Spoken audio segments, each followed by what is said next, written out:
లోక్సభ ఎన్నికలకు సమయం దగ్గర పడుతున్న వేళ దేశవ్యాప్తంగా అన్ని రాజకీయ పార్టీలు వ్యూహాలు రచించే పనిలో నిమగ్నమయ్యాయి. ఈ మేరకు 2024 లోక్సభ ఎన్నికలను ప్రతిష్టాత్మకంగా తీసుకున్న బీజేపీ తన పని మొదలుపెట్టేసింది. ఇప్పటికే పలు రాష్ట్రాల్లో తమ అభ్యర్థులను ప్రకటించి రంగంలోకి దిగింది. కాగా తాజాగా తెలంగాణలో వెలువడిన అసెంబ్లీ ఎన్నికల ఫలితాల ప్రభావంతో మరిన్ని జాగ్రత్తలు తీసుకుని రాష్ట్రంలో అత్యధిక ఎంపీ స్థానాలను బీజేపీ గెలుచుకునేందుకు రంగం సిద్ధం చేసుకుంటోంది. అయితే ఇప్పటికే BJP once again BJP once more Modi అని క్యాంపెయిన్ చేస్తున్నారు. ఈ మేరకు లోక్సభ ఎన్నికల క్యాంపెయిన్ సంక్రాంతి తర్వాత ప్రారంభమవుతుందని BJP state chief Kishan Reddy వెల్లడించారు. ప్రధాని మోడీ ఈ నెలలోనే రాష్ట్రంలో ప్రచారానికి వస్తారని కిషన్ రెడ్డి స్పష్టం చేశారు. ఇప్పటికే ఎంపీ సెగ్మెంట్ల వారీగా ఇన్ఛార్జీలను నియమించామని, ఇందులో 8 మంది సిట్టింగ్ ఎమ్మెల్యేలకు ఏకైక ఎమ్మెల్సీకి బాధ్యతలు అప్పగించామన్నారు. ఈ ఎన్నికల్లో ప్రధాన పోటీ కాంగ్రెస్తోనే ఉంటుందని, బీఆర్ఎస్ ప్రభావం పడిపోయిందన్నారు. ఎట్టి పరిస్థితుల్లో బీఆర్ఎస్తో పొత్తు ప్రసక్తే ఉండదని తేల్చి చెప్పారు. లోక్సభ ఎన్నికలపై రాష్ట్రంలోని సీనియర్ నేతలతో పార్టీ స్టేట్ ఆఫీస్ సమావేశంలో పలు అంశాలను చర్చించామని కిషన్ రెడ్డి వెల్లడించారు. తెలంగాణలో మెజార్టీ ఎంపీ స్థానాల్లో బీజేపీ గెలుస్తుందని ధీమా వ్యక్తం చేశారు. అసెంబ్లీ ఎన్నికల్లో బీఆర్ఎస్ ప్రభావం ఏ మేరకు ఉన్నదో తెలియదని, ఇక రాష్ట్ర ప్రజలకు బీఆర్ఎస్ అవసరం గానీ కేసీఆర్ ఆవశ్యకత గానీ లేదన్నారు. బీజేపీని బూత్ స్థాయి నుంచి పటిష్టం చేయడంపై ఈ సమావేశంలో చర్చించామని, అసెంబ్లీ ఎన్నికల్లో ఎక్కడెక్కడ ఎంత శాతం ఓట్లు పడ్డాయో సమీక్షించుకున్నామన్నారు. ప్రధాని మోడీ 10 ఏళ్ల పాలనతో యువతలో విశ్వాసం గణనీయంగా పెరిగిందని, బీజేపీలో చేరేందుకు మొగ్గు చూపుతున్నారని, వారి మద్దతును కూడగడుతున్నామన్నారు. కొత్త ఓటర్లను కలిసేందుకు ప్రత్యేక యాక్షన్ ప్లాన్ రూపొందించుకున్నామని, ఫస్ట్ టైం ఓటర్లను ఆకర్షిస్తామన్నారు. పార్లమెంట్ ఎన్నికలకు సంబంధించి ఇటీవలనే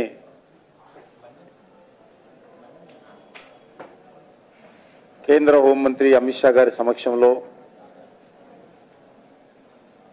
పార్టీ విస్తృత స్థాయి నాయకుల సమావేశాన్ని నిర్వహించిన విషయం మీకు తెలుసు. ఈరోజు మరింత వివరంగా చర్చించి కార్యాచరణ ప్రణాళిక రూపొందించడం కోసం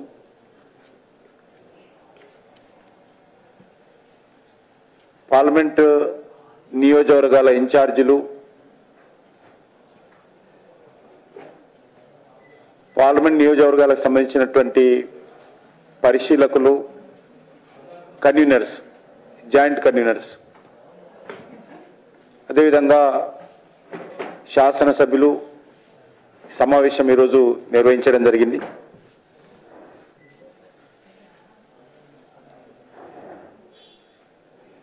ఈ సమావేశంలో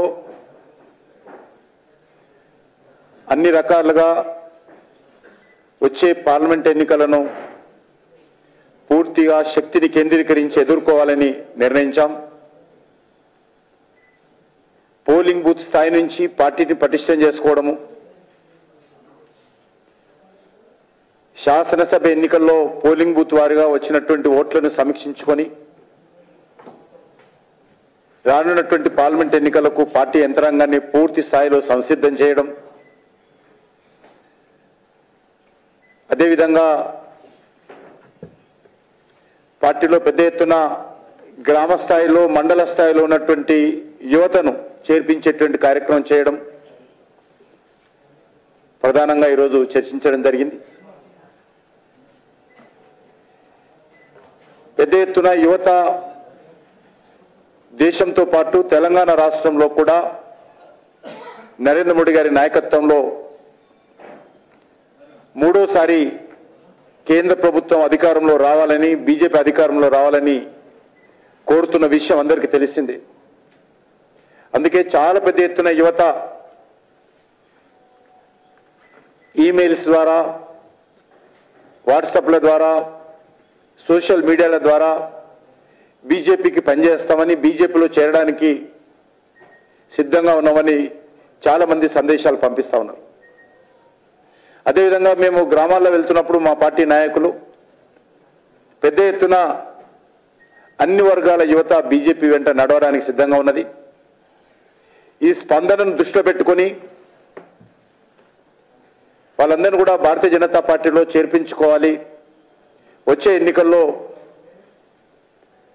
వాళ్ళ యొక్క మద్దతు కూడగట్టాలని ఈరోజు జరిగినటువంటి సమావేశంలో నిర్ణయించుకున్నాం. దానికి సంబంధించి కూడా అన్ని రకాలుగా ఏర్పాట్లు చేస్తూ ఉన్నాం. అంతేకాకుండా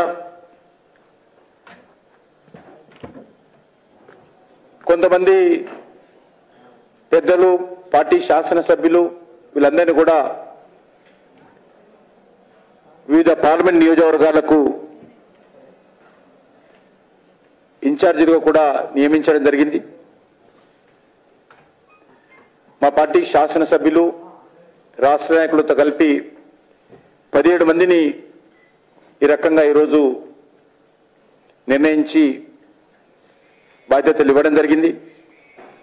అదేవిధంగా ఆర్గనైజేషనల్ ఇన్ఛార్జెస్ కూడా రేపు మళ్ళీ ఈరోజు కూర్చొని చర్చించి ఆర్గనైజేషన్ ఇన్ఛార్జెస్ కూడా వాళ్ళని కూడా రేపు ప్రకటిస్తాము.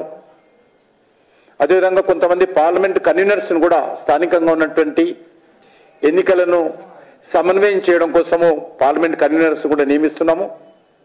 వాళ్ళను కూడా మరి మరో 2 రోజుల్లో వాళ్ళని కూడా ప్రకటించాలని చెప్పి నిర్ణయం తీసుకోవడం జరిగింది.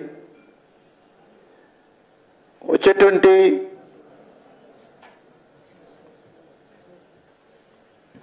ఎన్నికలను దృష్టిలో పెట్టుకొని పార్టీ నాయకత్వం అంతా కూడా విస్తృతంగా మండలాల వారీగా, గ్రామాల వారీగా పర్యటించాలని చెప్పి నిర్ణయం తీసుకున్నాం. దానికి సంబంధించినటువంటి కార్యాచరణ ప్రణాళిక రూపొందిస్తా ఉన్నాం.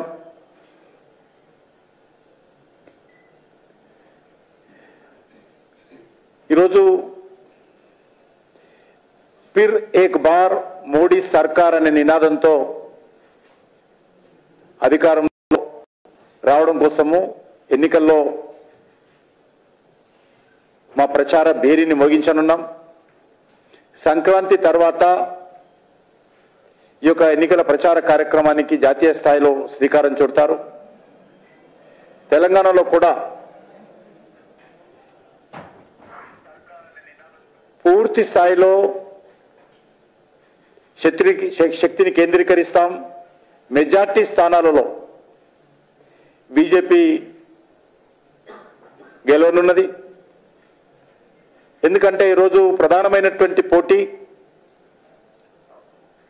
కాంగ్రెస్కు, భారతీయ జనతా పార్టీకి ఉంటుందని అంచనా వేస్తా ఉన్నాం.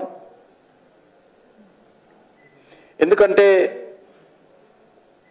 వచ్చే పార్లమెంట్ ఎన్నికల్లో కానీ, భవిష్యత్తు తెలంగాణ రాజకీయాల్లో కానీ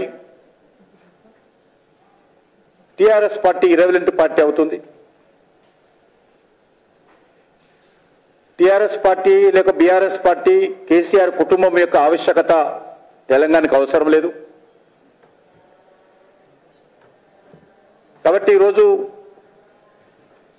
ఉన్నటువంటి రాజకీయ పరిస్థితుల దృష్టిలో కాంగ్రెస్ పోటీ తోటే ప్రధానంగా ఉండేటువంటి అవకాశం ఉంటుందని మేము అంచనా వేస్తున్నాం. అయినప్పటికీ ఎక్కడ కూడా తక్కువ అంచనా వేయకుండా అన్ని రకాలుగా ఎన్నికల్లో గెలవాలనేటువంటి ఏకైక లక్ష్యంతో మేము ముందుకెళ్తాం. నరేంద్ర మోడీ గారు ఏదైతే 3వసారి ప్రధానమంత్రి కాబోతున్నారో, ఒక భారీ మెజార్టీతో బీజేపీ దేశ ప్రజల ఆశీస్సులతో మళ్ళీ అధికారంలో రాబోతుందో, దాంట్లో కూడా తెలంగాణ మెజార్టీ ప్రజల మద్దతు కూడగట్టాలి. నరేంద్ర మోడీ గారు అధికారంలో రావడంలో తెలంగాణ ప్రజల యొక్క భాగస్వామ్యం కూడా పూర్తి స్థాయిలో ఉండాలనేటువంటి ఆలోచనతో ఈరోజు మా కార్యాచరణ ప్రణాళిక రూపొందించుకున్నాం.